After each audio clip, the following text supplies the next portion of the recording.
Au niveau théorique, comment rechercher les racines de la forme développée de la fonction du second degré? Voici donc la forme générale d'une fonction du second degré. Je rappelle que a est différent de 0. Alors, nous avions vu dans la vidéo précédente que la forme développée pouvait s'écrire sous la forme canonique, sous la forme suivante. Alors, je ne vais pas prendre la forme finale, mais celle juste avant la forme finale, c'est-à-dire avant de distribuer le a, on avait a fois x plus b sur 2a au carré plus 4ac moins b carré sur 4a carré. Voilà. Donc nous avons là deux formes équivalentes. Alors, donc il va être plus simple de partir de cette forme-ci, qui est quasiment la forme canonique, pour rechercher les racines. Donc nous allons résoudre f de x égale 0, donc a fois x plus b sur 2a au carré plus toute cette fraction-ci égale 0. Nous avons donc affaire à un produit nul. Alors, appliquons la règle du produit nul. Un produit est nul si l'un des deux facteurs est nul. Or, a ne peut pas être nul par définition, hein, sinon la fonction n'est plus une fonction du second degré. Donc, nous allons uniquement garder cette partie-ci, donc le deuxième facteur, donc x plus b sur 2a au carré plus 4ac moins b carré sur 4a carré égale 0. Et là, cette expression est un peu longue à écrire. Nous allons poser le numérateur ici égal à delta sous une forme un peu modifiée. En fait, delta, c'est exactement l'opposé de ceci, c'est b carré moins 4ac. Ici, nous avons donc 4ac moins b carré, donc nous avons moins delta ici au numérateur. Donc, je vais réécrire cette équation en remplaçant le numérateur par moins delta. Donc, plus moins delta, je peux mettre le moins ici, delta sur 4a carré. Delta étant le discriminant, vous verrez son intérêt un petit peu plus tard. Alors, pour résoudre cette équation, je vais d'abord isoler le carré en ajoutant ce terme-là aux deux membres de mon équation.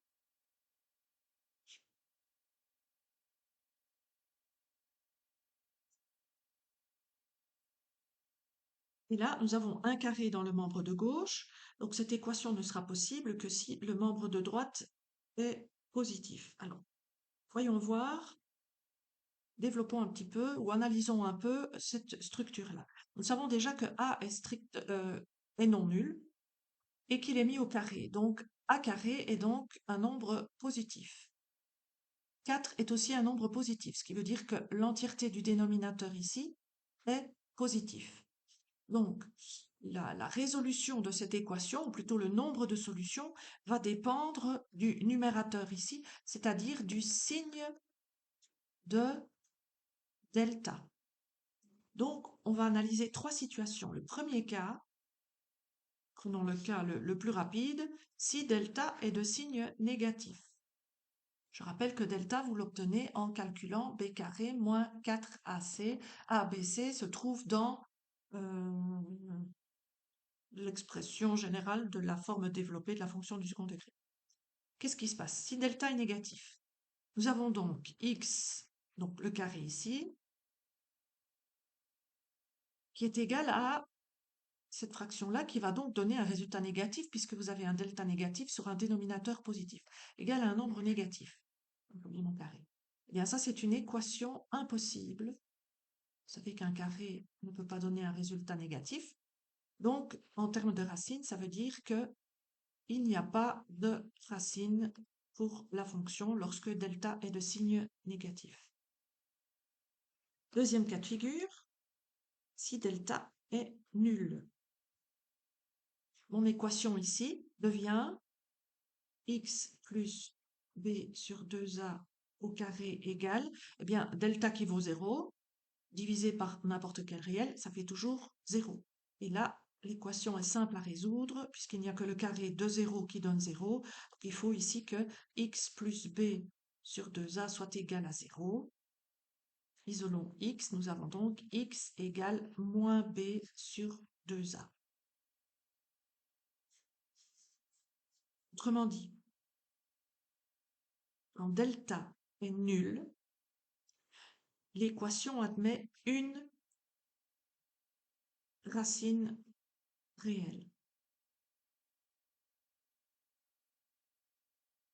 Que vous calculez en appliquant la formule x égale moins b sur 2a. Alors, troisième cas, qui est le plus fréquent, si delta est positif, vous reprenez donc l'équation x plus b sur 2a est égal à delta sur 4a carré. Le dénominateur étant toujours positif, le numérateur aussi, l'ensemble est donc positif. J'oublie toujours mon carré, voilà. Donc, si un carré est égal à un nombre positif, vous avez deux solutions opposées possibles.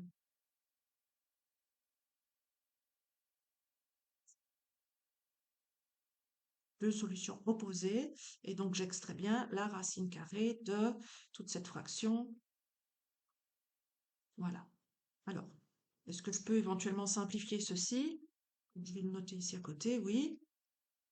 Alors, racine ici du dénominateur, 4 étant un carré parfait et un carré aussi, donc ça me donne 2a au dénominateur, et au numérateur, je n'ai pas le choix, j'ai toujours la racine de delta. Plus qu'une étape, je dois isoler x, donc je vais soustraire b sur 2a aux deux membres de mon équation. J'ai donc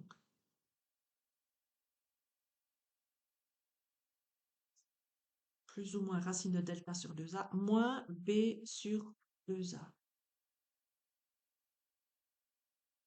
Alors en fait ici, j'ai en fait deux solutions, hein. Je vais les écrire séparément.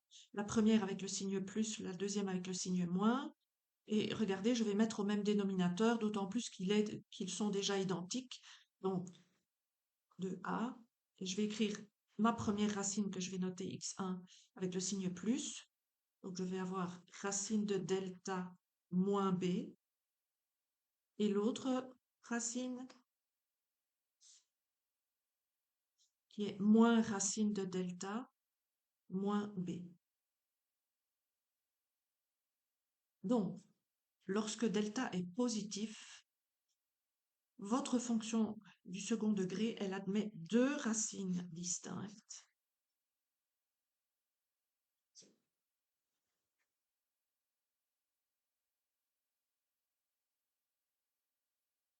Qui se calculent avec la formule suivante. Alors, on a pour habitude d'inverser ici, enfin de permuter les deux termes. Donc, x1, ici, c'est moins b plus racine de delta sur 2a. Et la deuxième racine, on la calcule à l'aide de la formule ici. Pareil, je permute les deux termes. Moins b moins racine de delta sur 2a.